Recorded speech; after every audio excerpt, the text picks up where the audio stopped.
महाराष्ट्र में परमवीर सिंह की चिट्ठी के बाद सियासत तेज हो गई है। मुंबई पुलिस के पूर्व कमिश्नर परमवीर सिंह ने अपनी चिट्ठी में महाराष्ट्र के गृह मंत्री अनिल देशमुख पर आरोप लगाए थे। इसके बाद आज एनसीपी प्रमुख शरद पवार ने प्रेस कॉन्फ्रेंस की और कहा अनिल देशमुख पर सोमवार या मंगलवार तक फैसला लिया जाएगा। शरद पवार ने यह भी साफ किया कि इससे सरकार की छवि पर कोई असर नहीं पड़ेगा। एनसीपी चीफ शरद पवार ने कहा इस पत्र के 2 हिस्से हैं। हालांकि इस पत्र में 100 करोड़ रुपए की वसूली की बात कही गई है, लेकिन ये पैसा कहाँ गया इसका कोई जिक्र नहीं है।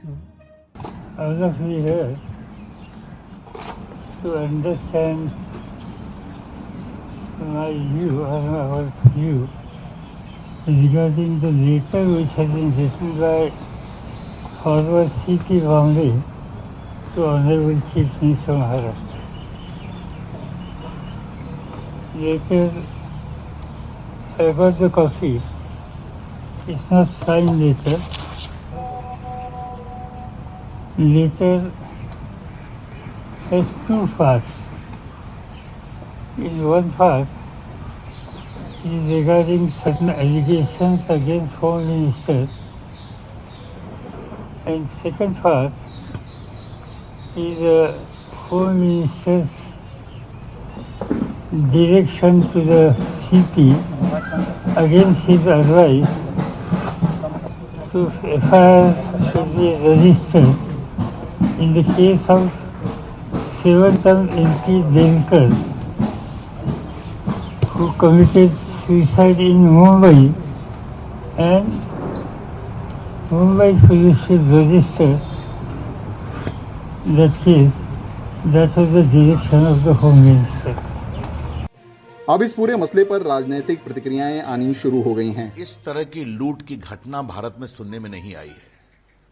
असिस्टेंट पुलिस इंस्पेक्टर जो सस्पेंडेड था वर्षों तक, उसको कोरोना में बहाल करते, वो शिवसेना का मेंबर था और उसके माध्यम से लूट 100 करोड़ उगाही की बात होती है।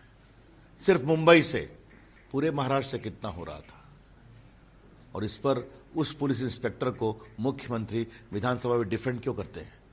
क्यों करते हैं? हमारे तो समझ में ऐसे असिस्टेंट पुलिस इंस्पेक्टर को एक एसपी भी डिफेंड नहीं करता है कुछ बोलना। मुंबई पुलिस आयुक्त कहते हैं कि महाराष्ट्र के गृह मंत्री अनिल देशमुख हर महीने उनको 100 करोड़ रुपए का कलेक्शन चाहिए था। उद्धव ठाकरे जी जवाब दो, अब तक कितना कलेक्शन वसूली सचिन वादे गैंग के जरिया आप लोगों ने की है, और परमवीर सिंह का क्या करोगे, अनिल देशमुख का क्या करोगे? दोनों को तुरंत सस्पेंड करना चाहिए। महाराष्ट्र के गृह मंत्री अनिल देशमुख कहते हैं मैं मुंबई पुलिस कमिश्नर परमवीर सिंह के खिलाफ डिफेमेशन करूंगा। शर्म आनी चाहिए ठाकरे सरकार को।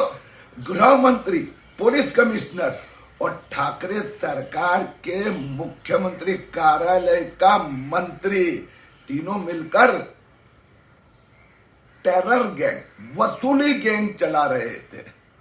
मुझे लगता है कि परमवीर सिंह जी ने जो आरोप लगाया इसकी जांच होनी चाहिए, और अनिल देशमुख जी अगर इसी तरह की बात करते हैं कि 100 करोड़ रुपए हमको चाहिए और हर महीने को हमको इतना इतना पैसा चाहिए, और सचिन वाजे जैसी अगर उनके यहाँ ऐसी बात होती है, तो मुझे लगता है कि भाई अनिल देशमुख को उस पद पर रहने का कोई अधिकार नहीं है।